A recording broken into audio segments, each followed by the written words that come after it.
안녕하세요, 피지오프입니다. 또 오랜만에 영상으로 이렇게 인사드립니다.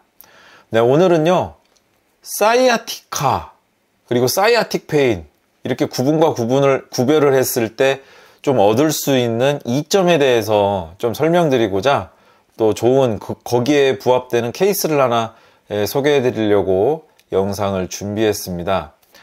환자 케이스부터 바로 이제 설명을 드리면요, 이 환자분은 50대 여성이시고 50대 중반의 여성이시고 체중이 좀 나가세요. 한 80kg 정도 되십니다. 근데 이분의 병력은 한 3년 전에 요추 4, 5번 디스크 수술을 하신 분이신데요. 이제 현재 증상이 중요하겠죠. 현재는 허리는 별로 아프지 않으십니다. 특히 이제 이삿짐 그리고 청소업을 주로 이제 하시는 분이신데요. 일을 하면서 이제 근육이 뻐근할 수는 있잖아요. 이제 그거 외에는 특별히 허리 아픈지는 모르겠는데 이분의 주 호소는 뭐냐면 엉덩이와 종아리가 아프시다고 합니다. 그래서 처음 오셨을 때부터 이 두 가지 통증을 모두 이제 호소하셨어요. 자, 그래서 이제 오늘까지 치료가 6회 되었습니다. 그래서 이제 그 6회 동안 제가 조금 이건 좀 유의미하다 라고 생각되는 질문들을 조금 이제 요약해 봤습니다. 그래서 처음에 이 환자분에게 이제 했던 질문은 수술 후에 엉덩이와 종아리 통증이 여전했는가, 이거를 여쭤봤어요. 그랬더니 수술하고 나서는 괜찮았다는 거예요. 수술 직후에는 뭐 약간의 엉덩이 통증을 제외하고는 뭐 허리도 이상이 전혀 없었고 종아리도 이상이 없었고 그러는데 이 종아리 통증이 이제 시간이 지나면서 생긴 것이다, 이렇게 이제 말씀을 하셨습니다. 자, 그리고 이제 두 번째는 이게 한 3회차쯤 됐을 때인가요? 그때 이제 여쭤봤던 질문입니다. 환자분의 엉덩이 그리고 이제 종아리 통증에 대해서 더 혹시 생각나는 거 있으시냐고, 혹시 저한테 더 알려줄 거 있으시냐고 이제 그렇게 여쭤봤어요. 그랬더니 잠시 곰곰이 생각하시더니 일단 통증이 심해지면, 그러니까 통증이 이렇게 이제 유지가 되다가도 확 이렇게 올라갈 때가 있잖아요. 그렇게 통증이 심해지면 며칠 간다는 거예요. 이제 그러면 이제 크게 자신이 이제 활동을 할 수가 없으니까 쉬어주면 다시 쭉 내려오고 좋아진답니다. 근데 그 좋아진다는 것은 완전히 쭉 좋아진다는 게 아니라 그나마 이제 심해졌던 것이 다시 이제 원래 수준으로 왔다는 뜻이죠. 자, 근데 이제 이 환자분이요, 지금 환측이 우측입니다. 아픈 데가 이제 우측 엉덩이하고 종아리거든요. 그래서 이 우측 다리를 약간 벌리고 걸으세요. 그래서 제가 이제 여쭤봤어요. 다리를 벌리지 않고 그냥 똑바로 걸으시려고 하면 어떤 현상이 생기는가 궁금했습니다. 그랬더니 그렇게 하면 엉덩이 통증이 좀 심해진다는 거예요. 그래서 다리를 약간 벌리고 걸으면 편해진다는 겁니다. 그러면 이것도 이제 수술 직후에 이랬냐 그랬더니 그렇지 않고 한 1년 전부터 다리를 벌리고 걷기 시작한 것 같다, 이렇게 얘기를 하셨어요. 그러니까 1년 전부터 엉덩이 통증으로 인해서 보행 패턴이 이제 변화되기 시작한 거죠. 자, 이제 이런 질문들을 바탕으로 테스트를 해보면서요, 지금 제가 여기 SLR은 양성 이렇게 해놨는데 뭐 한 3회차 때는 SLR이 음성이 나오더라고요. 그래서 이게 계속해서 양성이 나온 건 아니고 양성이 됐다가 또 음성이 됐다가 이렇게 반복되었던 것 같습니다. 근데 슬럼프 테스트는 음성이에요. 치료를 하면서 이렇게 쭉 테스트를 해봐도 슬럼프 테스트는 음성입니다. 자, 이제 우리가 한 가지 이제 감안해야 될 점이 환자가 시술이 아니라 수술을 하셨다는 점이에요. 디스크가 튀어나온 부분을 완전히 제거했다라는 거죠. 그래서 디스크 탈출로 인한 너브루트 컴프레션은 이제 좀 배제를 하고, 그러니까 이 말은 즉 무슨 말이냐면 라디에이팅 페인이라는 것은 좀 제가 배제를 시켰다는 얘기입니다. 루트 컴프레션이 아닐 걸로 일단은 제가 가설을 세웠기 때문에. 그럼 뭐냐, 이게 사이아티카 혹은 사이아틱 페인일 것이다 라고 저는 가설을 세우고 치료를 시작했습니다. 사이아티카 혹은 사이아틱 페인. 자, TMI로 하나 더 설명드리면 이 수술할 때, 우리가 허리 수술하게 되면 약간의 유착이 발생할 수 있습니다. 특히 이제 우리가 인터버테브럴 포라멘 그 구조를 보면 도잘루트 강그리온 그 포진되어 있는 그 영역에서요, 유착이 잘 발생돼요. 너브 슬리브하고 그 주변에 그 인터버테브럴 포라멘 그 안에 들어있는 지방 조직들, 이제 그런 부분들, 인접되어 있는 그 상처 아물면서 생기는 부분들, 이런 부분들이 혼합되다 보면 너브 슬리브와 인접되어 있는 부분에서 유착이 생길 수가 있거든요. 그러면은 이제 또 엉덩이 통증이 또 발생할 수가 있죠. 수술 후에도. 자, 이런 가능성도 일단은 열어놨습니다. 하지만 제가 세운 가설의 가장 우선순위는 사이아티카 혹은 사이아틱 페인 둘 중에 하나일 것이다. 이제 이렇게 생각을 했다라는 거죠. 자, 그러면 여기서 이제 설명이 들어가야죠. 여러분들에게 이 영상을 제작하는 목적이라고 해도 과언이 아닐 겁니다.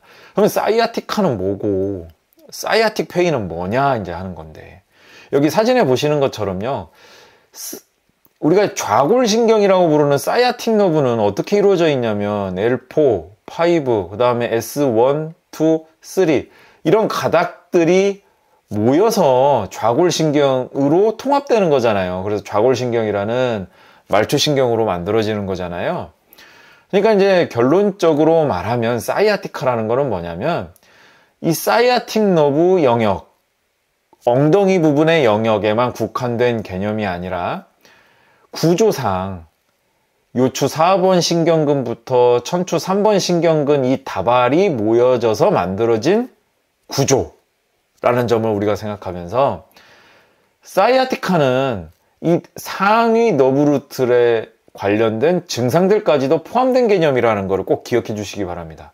그러니까 상위 너브루트라면 이제 L4에서 S3까지가 되겠죠. 여기 신경근의 영향으로 혹은 여기 신경근에 대한 자극으로 인해서 생기는 증상들까지 다 포함된 개념입니다. 그러니까 딱 사이아틱 너브만 딱 띄어서 생각하는 게 아니라 상위 너브루트 증상들까지 포함된 개념이 바로 사이아티카예요. 그러니까 이 사이아티카 증상은 어떻겠어요? 사이아틱 페인보다는 좀 복잡하겠죠. 그렇죠? 그리고 이제 이게 상위 너브 루트와 관련된 증상일 수 있기 때문에 또 어떤 패턴이 약간 유사하게 나올 수 있냐면 라디큘라 페인 패턴과 유사하게 또 나올 수가 있다는 거예요. 혼합될 수 있다라는 거예요. 무슨 얘기인지 이해되시겠죠? 그래서 이러한 것을 뭐라고 부르냐? 사이아티카 이렇게 부른다 이거죠. 자, 우리가 어떤 것이 뚜렷하진 않지만 현상적으로는 확실할 때 그걸 뭐라고 부르냐면 증후군, 신드롬 이렇게 부르잖아요.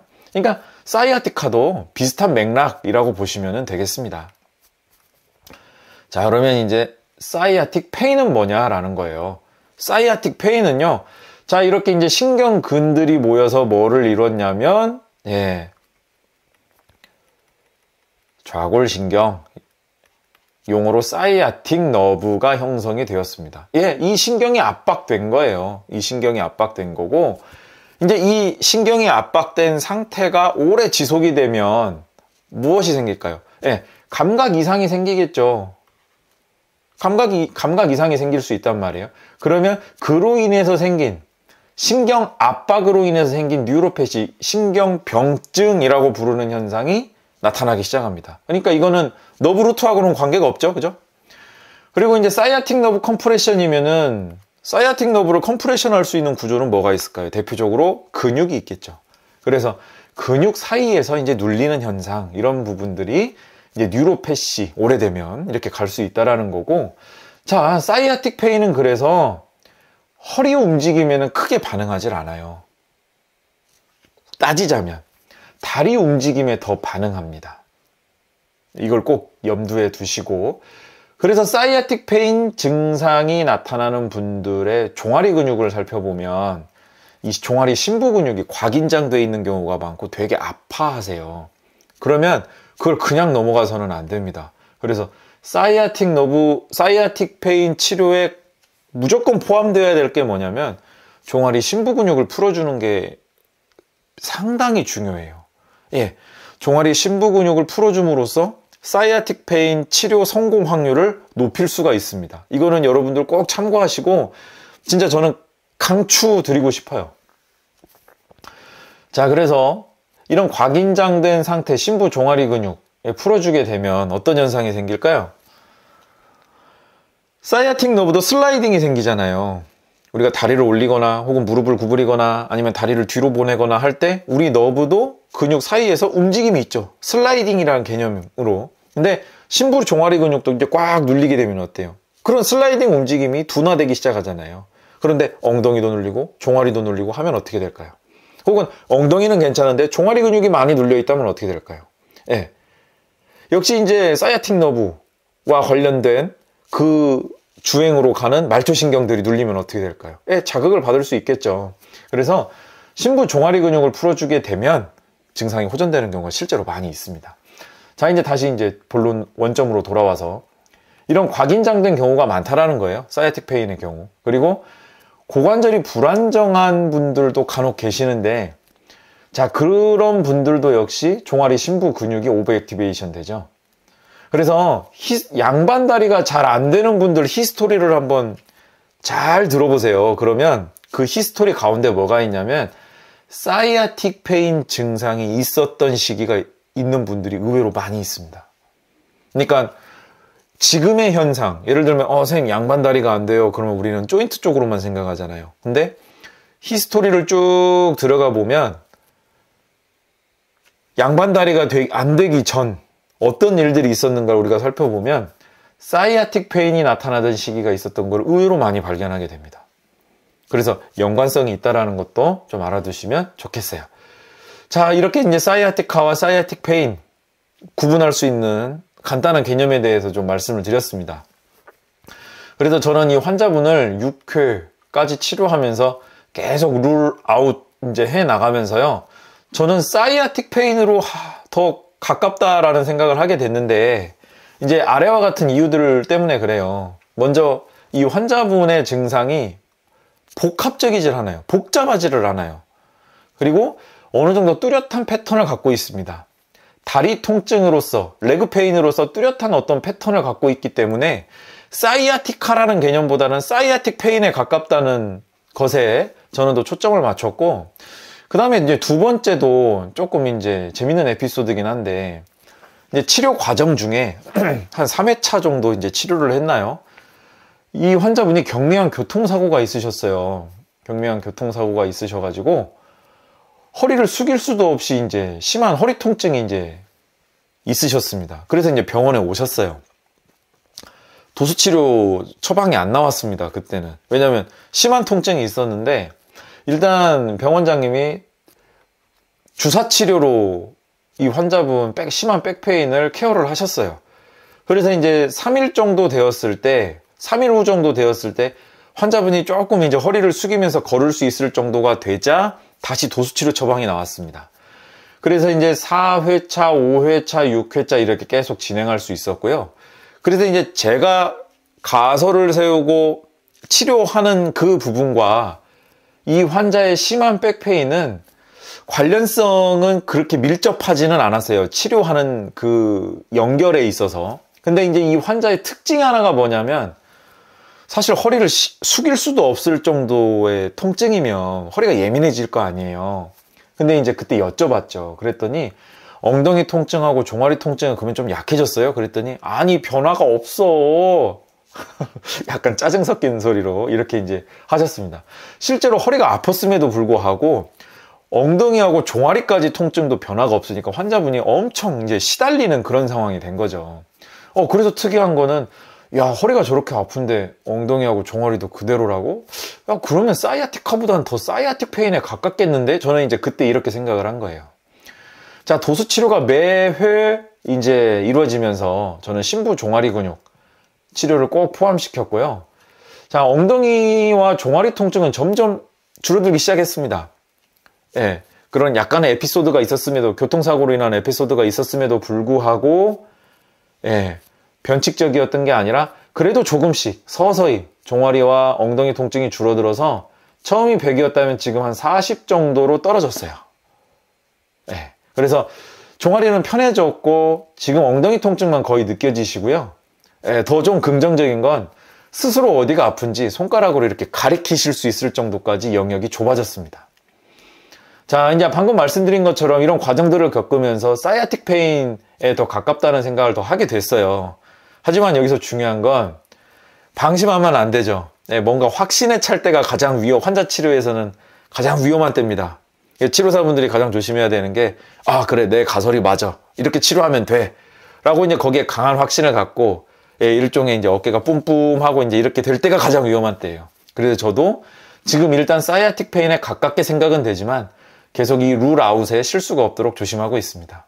그래서 특이한 상황, 어떤 특이한 변수만 없다면 사이아틱 페인 방향으로 저는 이제 치료는 계속 이어갈 거고, 이제 혹시라도 여기서 뭔가 정말 변수가 생겨서 치료에 다시 고려해야 될 점이 있다면 이거를 이제 제 2편으로 해서 이제 영상을 또 여기에 이어서 또 업로드를 하도록 하겠습니다. 일단 오늘 6회차까지는 바스 스케일로 봤을 때 100에서 한 40 정도 떨어진 상황이기 때문에요. 좀 긍정적으로 보고 있어요.